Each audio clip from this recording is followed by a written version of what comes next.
Welcome, welcome.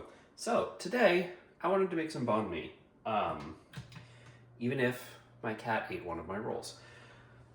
Now to start, we're gonna want to pickle the vegetables. Last time I did this, I did a quick pickle about like 30 minutes and it wasn't enough. It didn't pick up enough of the flavor. So what we're gonna do is we are going to take, very carefully, because I've already measured these out, a half a cup of rice vinegar, a quarter of a cup each of water and white sugar, again very carefully so you don't yeet it onto the hot burner and create a mess. And then we're going to bring this to a boil and let the sugar dissolve. Now once it boils, you're probably only going to be cooking this for about a minute or so, and then you're going to cool it down and pour it over the vegetables, which I already have some of them chopped up. Normally you would have daikon radish, carrots, and white onion for banh mi. I cannot find daikon radish anywhere near me, and last time I ordered them on Amazon, they were shipped to the wrong house and I never got them.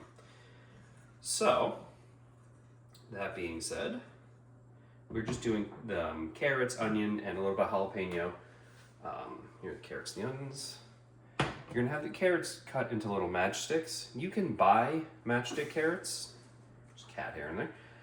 You can buy matchstick carrots, but they were, I think it was like $5 for 10 ounces, and 2 pounds of carrots was $2.99. So I just did it myself. And now we're gonna wait for this to boil, which is gonna take a little bit. Also, the white onion you want to cut fairly thin as well, because you want it to take on that pickle. It's starting to steam a little bit. So the sugar's starting to dissolve. It won't fully dissolve until this starts to boil. And then once we pour this on the vegetables, we're gonna have to wait for it to cool, but we're gonna pour it on the vegetables, cover them either with plastic wrap, or this bowl has a cover, which is why I'm using it. And we're gonna just stick it in the microwave. I'm not gonna turn the microwave on, I'm just gonna leave it in there so any escaping vapors are still in the general area so that the vegetables pickled properly. Try saying that 10 times fast, it is a lot harder than you think. So, there we go, we're already starting to boil. That's why I'm using a small pot here, because it's a very small amount of liquid, and obviously you can see the burner is much bigger than the pot because I'm using the double burner.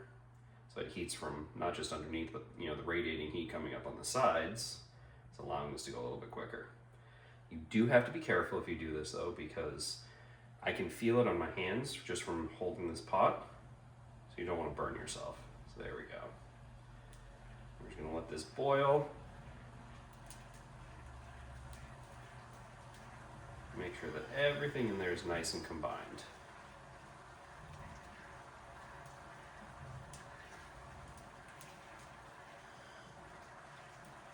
Probably only about a minute or so.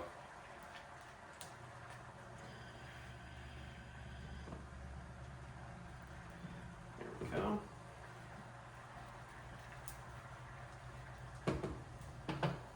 Now we're going to take that off the heat. That was a little bit less than a minute, but this burner is absurd. So everything's fully combined in there. The sugar is fully dissolved. So we're gonna let that cool. Then we're gonna pour it over the vegetables and store those. And we'll come back later at dinner time to make and assemble our sandwich. Welcome. I'm gonna move this back. Poor framing. So we've had our veggies for our banh mi, marinating and pickling really. And now we've got a few things to do to prep it. It's still a little bit before when I want to eat. So first thing, we're going to take our sub roll. Ideally it'd be a baguette, but this is another one of those situations where this is what they had, so this is what I'm using. You're going to cut it and you're going to scoop out some of its bread guts, for lack of a better word. You're going to scoop out the middle. And the reason you're going to do this is because we're going to be loading this up with stuff and you don't want too much bread. So we're just going to take a spoon, kind of dig, and hollow it out. Now if you have plans for it, you can use this bread to make croutons, you can use this bread to make breading, just toast it in the oven, you can use it to make breadcrumbs for whatever you want. I'm probably going to dip it in some gyoza sauce and just eat it, because I'm strange like that. But you have options. So you want to get all that out. And while we're doing this, our broiler is warming up. because we're going to toast this in the broiler, and we're also going to cook our chicken in the broiler. So we wanted to make sure that was all good and ready. Now, another thing that we have done is we have sliced up some jalapeno matchsticks and some really thin cucumber, because that's going to be part of our topping. All right, so back to our banh mi mission. So we have the oven all warmed up on broil. We're going to toast the bread in there. It's only going to be about 2 or 3 minutes. You just want to toast it, you don't want to burn it. And then, while that's in there, we're going to grab a broiling pan. We're going to oil it up, and we're going to put some chicken down, and we're going to season it with garlic, salt, and pepper. There, I just wanted to get that going and wash my hands before I handle everything else. So we're just going to, like I said, throw some garlic salt down there. Want a good, healthy portion of garlic salt, since we're doing a chicken banh mi. And then some fresh cracked pepper. And then once the bread comes out, we're just going to switch it with this. We're going to throw this right in the same rack and let this broil. Now these are, 2 of them are very thin, 2 of them are not, so they're going to cook very unevenly. So if you have a package like this, you're going to have to watch it, or you can pound out the thicker ones, which is what I probably should have done. And then you're just going to broil it for a few minutes. Now our bread is already overcooked, even though it's only been like 2 minutes. That's actually a decent toast. I'm just gonna put that as it's burning through my oven mitt here. Throw this right on the broiler. And fire alarm's going off. All right, I dealt with the fire alarm situation. What that was is there was something burned onto the bottom of my oven and it smoked up, and well, you heard the result. So, I'm just gonna move this bread, and we have to prepare the rest of our banh mi filling. So, we're gonna grab our veggies that we've had doing our pickle, and we're gonna drain them.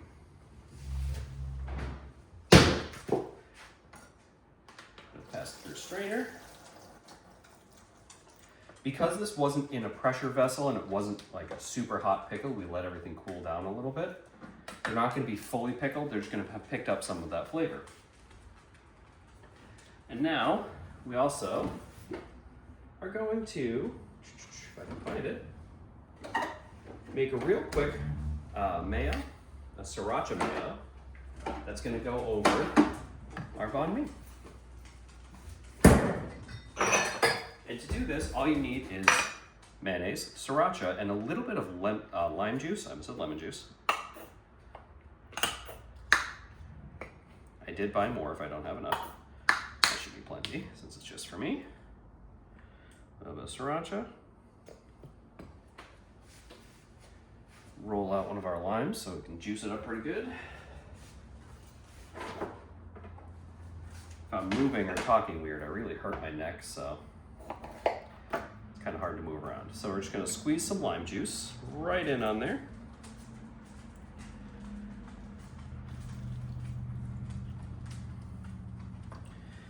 And then grab a fork and we're just going to mix that together. Now if it's too thin, add more mayo and sriracha. If it's too thick, add more lime. So this one's a little thin.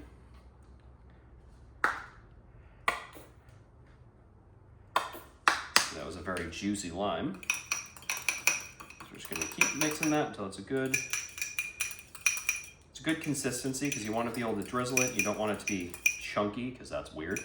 And if you just do mayo and lime juice, it can get a little chunky. Since it's a little light, add some more sriracha. Just going to keep on mixing that so you get a good consistency.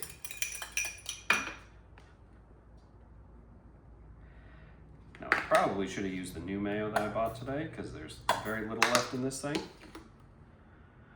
And one bad thing about any time you use citrus juice is it will find every tiny little crevice and crack in your fingers, and I am feeling it. All right. A little bit thicker. I was not anticipating a lime to be that liquid, but adapt and overcome, as they say. Yeah, still needs a little bit more.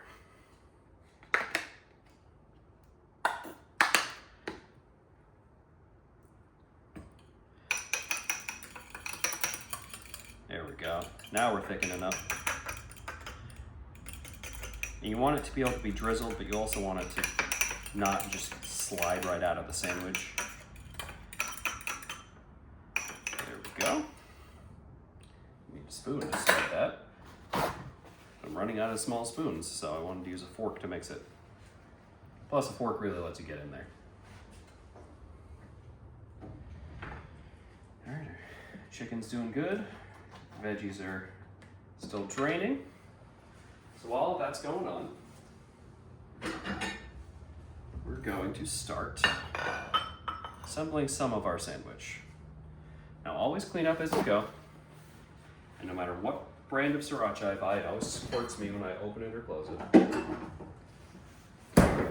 Excuse me, cat in the way.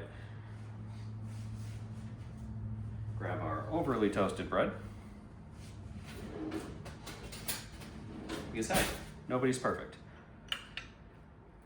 Put some of this right in there.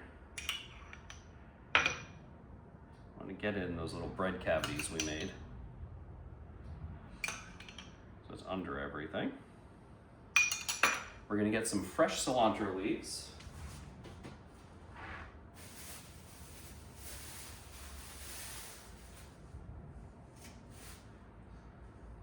We're just gonna dice those up a little bit.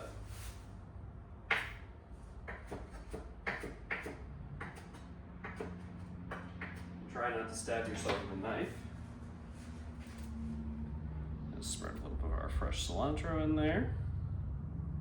Obviously, if you don't like cilantro, don't use it. If you're one of those people where it tastes like soap, definitely don't use it. And we're gonna put our cucumbers, nice thin cucumbers, right in there. Sound like I'm making a Bob Ross painting. We're gonna put the chicken in the bottom one, so we're not gonna add anything else right now. So we'll come back when the chicken's done. Now, real quick, I know I'm behind the camera right now, but for those that may or may not know, the difference between a regular bake and a broil in the oven is the direction of the heat.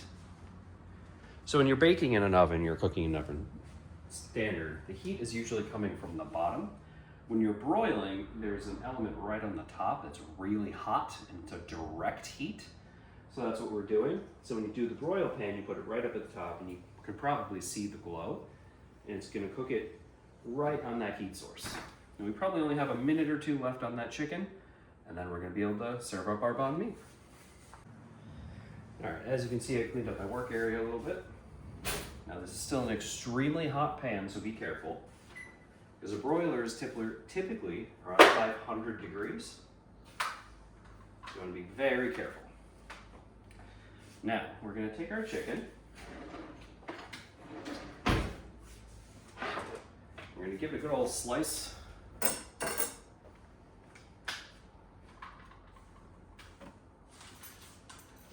Let's start with these thin ones.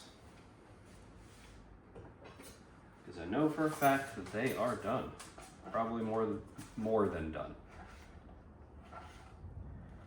Excuse me, sir, I don't want to slice your nose off. We're just slicing it to make it easier to eat more than anything. All right. Yep, definitely done. Should put that right in there. Ma'am, I don't want to drop any hot chicken on your nose either. And since they were so thin, we're using both of them. I'm just gonna make a nice big sandwich here because I'm quite hungry. There we go, and we're gonna throw in our carrots and our pickled onion, which seem to have segmented themselves there, so we're just gonna spread those out. Throw in our jalapeno spears, and I chopped up some green onion just for why nots. And we're gonna throw a little bit more of that mayo right on top. And we're just gonna smash all that together. Give it a good old slice. And there we have it. Chicken banh mi, ready for me to enjoy. I hope you guys enjoy. Give this one a go. Just don't over toast your bread like I did. If you were using a real baguette and not a sub roll, it would probably hold up to the toasting a little bit better. But use what you got.